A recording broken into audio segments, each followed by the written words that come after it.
Students, welcome back to the online classes of physics. This is your name. Mom is back again with the classification of elements. And here in our previous class we have learned about the Mendeleev's periodic table, and today we will learn about the modern periodic table. This modern periodic table was first given by the H.J. Moseley. Okay, H.J. Moseley. What did he say? Like he has gone with the analysis of the Mendeleev's periodic table, and he just tried to learn more about the periodic table and their limitations. So what did he say? Each element emits the elements which are present in the uh, periodic table, they emits x-ray, they emits the pattern of x-rays. Okay, they emit the pattern of x-rays which are subjected to some bombardment of high energy. Okay, when they are subjected to high energy electrons. Okay, so that means they are, with this x-ray he was able to learn more about the positive charges of the elements. So what he said, the positive charges, the number of the positive charges present in the element, they give the atomic number, sorry, they give the atomic number of that element. Number of positive charges present in the element, they give the atomic number of the element. For example, in the anomalous series of the elements of periodic table of Mendeleev, there we have seen that beryllium is placed further in front of beryllium is preceded by the iodine. So why there is this change? Why there is the problem? Because the atomic weight is when we compare the atomic weight of the beryllium, you can see that the atomic number is less by 1 unit of the iodine. So we can say that the atomic number, if you see the atomic weight of both, but still you see that there is a difference. But if you go with the atomic number, you can see that this iodine is less with one number, just one number less. Atomic number of iodine is less than the tellurine. So with this law, it has changed the physical the law of periodic table. That law, first periodic law was came na, that was changed, that was given as the periodic law is changed based on this atomic number concept. And they gave that the the properties of the elements are the periodic function of the atomic number. Okay, first they said it is the periodic function of the atomic weight by the Mendeleev. Now the Moseley says that the properties of the elements depends on the periodic function of the atomic number. So the modern periodic table which is given is nothing but the extension of Mendeleev's periodic table. So Mendeleev's periodic table was called as short form, and the modern periodic table is called as long form of periodic table. Okay, it is nothing but just they have done some corrections and they have placed the elements in their proper place, and they gave the numbers. Atomic numbers of element indicates not only the positive charges, the protons present in the nucleus of the atom of an element, but also the number of electrons in the nuclear atom of that element. The physical and the chemical properties of these elements depend on the number of protons present in the element. Okay, so with this we came that therefore the modern periodic law may be also stated as the physical and the chemical properties of the elements are the periodic functions of the electronic configuration of their atoms. We can even say that as the total atomic number is depending on the total atomic number depends on the number of protons present in the element in an atom, and that not only of the it not only depends on the protons but also on the number of electrons of their arrangement of the electrons is also seen. So that is, arrangement of electrons is nothing but the electronic configuration, isn't it? We have learned in the our we have learned in details, we have already learned this, right? Electronic configuration. So it's nothing but the, so that means overall it is this atomic number is also dependent on the electronic configuration and number of protons present in the element. So that means overall we can say that the periodic the properties, the chemical, physical and the chemical properties of the elements depend on the periodic functioning of the electronic configuration of the element, right? Now here the position, here also we have 18 groups we have, and we have 7 periods. Okay, we have 7 periods. Now the 18 groups and 7 periods are of modern periodic table. There in the Mendeleev periodic table we have learned 8 groups and 7 periods, and these 8 groups were again divided into subgroups. Here we have 18 groups and 7 periods. The similar the groups which are present like this, the elements which are present in this row are called as the groups. Okay, they are nothing but the groups. Fine, they are called as groups, and the elements here are arranged based on their similar outer shell electron configuration, based on the similar outer shell electron configuration in their atom. Okay, the elements are listed in this group down to 8 are in the order of their increasing principal quantum. They are in the increasing principal quantum number, increasing principal quantum number. As we have already learned about the principal quantum numbers in the structure of atoms. Okay, if you don't remember, just go through the video and try to recollect your answers. We have already learned about S, P, D, F in our previous classes, right? So there if you see the elements which are having like sodium is there, for example sodium, what is the atomic number of sodium? 11, right? So if you place that 1s 2, 2s 2, 2p 6, 3s 1, right? So the outermost shell is having 1 electron. So based on this they are placed in this column. Okay, so as it is having as it is having 1 electron in the outermost shell, it is that too in S. Okay, that means this is the S group, and it is having 1 means here it is placed. Okay, so it is given as sodium is given as the first group element. Okay, and similarly aluminium, we can see the same thing. You have there 13. If you say 13, aluminium is 13, you can see that when you take the electronic configuration, what it is: 1s2, 2s2, 2p6, 3s2, 3p1. So the element is present here in outermost shell, that is P. So that will come in the P block. Okay, that will come here, it will come under P block, and you can see that P block element which is having first 1, which is having 1, the elements which are having 1 in their outermost P shell electrons, they will be placed under the P. Fine. If you see the first group elements, that is first group elements in the periodic table, you can see that the first A group elements, that is you can say lithium, sodium, potassium, rubidium, cesium, francium, these all are containing 1 in their outermost electronic configuration. They have 1 electron in their outermost electronic configuration, and these all, outermost electronic configuration with 1, they can be given as 1s ns1. Okay, and these all elements are called as alkali metal. They are called as alkali metals, or you can even say alkali metals family. Okay, they are called as alkali metals.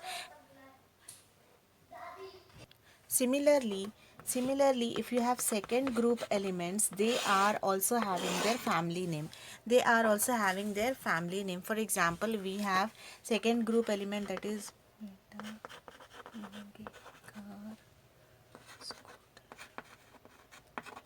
so these all come under second A group elements. Now they are called as alkali earth metals. Okay, they are called as alkali earth metal family. As we had this first A group elements, that is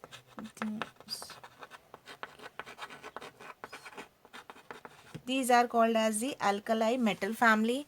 As they are called as the alkali metal family, they are called as the alkali metal earth metal family. Similarly, third A group elements, like first element of third A group is boron, it is called as boron family. Of fourth A group we have carbon, then it is called as carbon family. In fifth A group we have nitrogen, it is called as nitrogen family. In seventh group we have oxygen, sorry, sixth group we have oxygen, it's called as oxygen family, or also it is called as chalcogen family.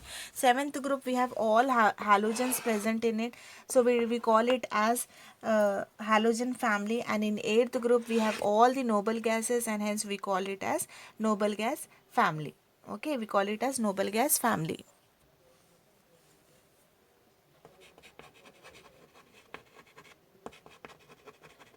Halogen family, this is noble gas family. Okay, so like this.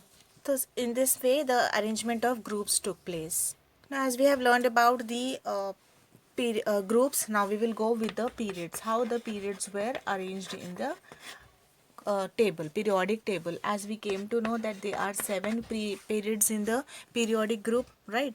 The horizontal row in the periodic group is called as the, this horizontal line is called as the periodic table period, right? This horizontal line was called as the, this horizontal line was calling named as the period in the periodic table. So the number of the main shells present in the atom of particular element decides to which period it belongs. For example, hydrogen and helium atom contains only one main shell.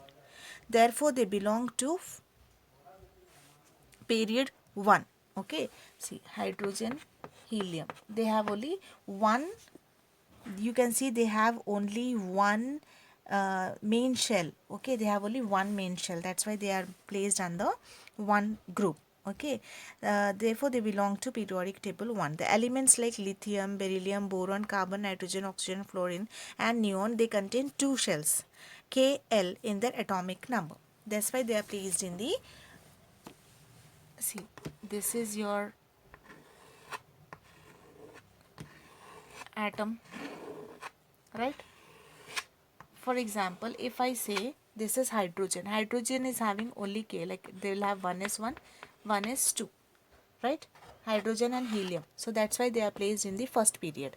If you see lithium, beryllium, boron, carbon, we have oxygen, nitrogen, oxygen, fluorine and neon. If you take them, they are in the period 2. It is in, they are in the period 1, they are in the period 2. So these all elements, they contain this Kl. Yes, 1s2, 2s2, like this, right? Then they have this P also, isn't it? So they include both the K and L subshell. Fine, they include K and P shells, K and L shells. That's why they are placed in the periodic table 2. So what is happening here? The first shell, it is starting, the period table starts with K shell. The main shell is K there, and it contains only one subshell, that is 1s. For this subshell, only two types of electrons are there possible. They are like 1s1 and 1s2, that is of hydrogen and helium. If you come to the second period, it starts with the second main shell, that is L. Fine, and it has two subshells, namely 2s and 2p, right? For example, here we said 1s1, 1s2, this is only containing one shell. And again here if you come to L, you can see that it is comprising of again what? It is having again 2s, 2p, right? 2s and 2p. 8 type of electronic configurations are possible in this shell, 2s1 and 2s2 and 2p1 and till 2p6. You can say again you have here subshells 2s1, 2s2. Again here you can take till 2p1, 2, 3, 4, 5, 6. So 6 plus 2, 6 plus 2, 8 electrons, right? So 8 type of electronic configurations are possible. Thus the second period consists of two s block elements, that is lithium, beryllium, and then you have 6 p block elements, that is boron to neon. So these are nothing but your s block elements, and these are your p block elements. So third period starts with third main shell, that is M. So now in third period we'll have this. So here again in third period what we will take? 3s2, 3p6, okay, and 3d, it involves 3d also, right? So then This shell has three main shells, that is 3s, 3p and 3d, but while electrons are being filled into this shell, 3d gets electrons only after the 4s. We have learned in the molar chart, we have already learned in the molar chart, right, how the electrons are filled. So after 4s only it is going to fill the 3d. Therefore, the third period contains 8 elements, which includes 2 s block elements, that is here we have sodium and magnesium, and then remaining all others are 6 p block elements, that is aluminium to argon. Okay, aluminium to argon. Then fourth main block also, it has like 4 subshells. Then here also it will start with 4s2, 4p6, 4d and 4f. Here again it involves how many? 18 electrons. Total overall 18 electrons are involved in the fourth period. Due to this, the fourth period contains 80 element, which concludes 2 s block elements, that is 10 d block elements and 6 elements of p block. Yes. And fourth period, what we are having? We are having 18 elements, right? We are having 18 elements in which we have 2 s block elements, and we have 10 d block elements, and we have 6 p block elements. So altogether we have how many? 18. 2, 10, 12 plus 6, 18, right? So on the same line we can explain there are 18 elements in the fifth period. Same as like this fourth period, they are again same, they follows, and they have 18 elements, same like here only, same like this. Fine, there are 30 elements in sixth group. Again, when you come to sixth group, sixth period, they are 30 elements. Okay, there are 30 elements, and which includes 2 elements from S block, 2 S block elements, and 14 elements from F block, and 10 elements from D block, and 6 elements from P block. Similarly, 4F elements are lanthanides, and these 4F elements are nothing but lanthanides and actinides. Seventh period, it involves incomplete and contains 2 elements from S block. It has 2 elements from S block and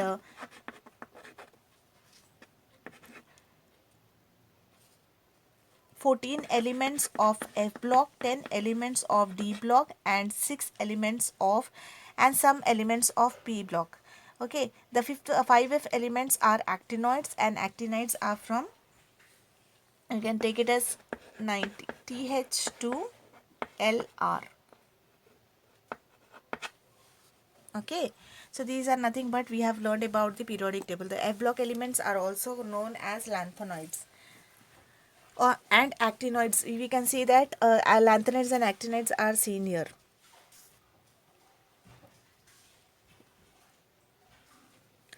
So we have learned about the modern periodic table in this. If you did not understand, please try to go it twice and even revise your textbooks for the clear clarification.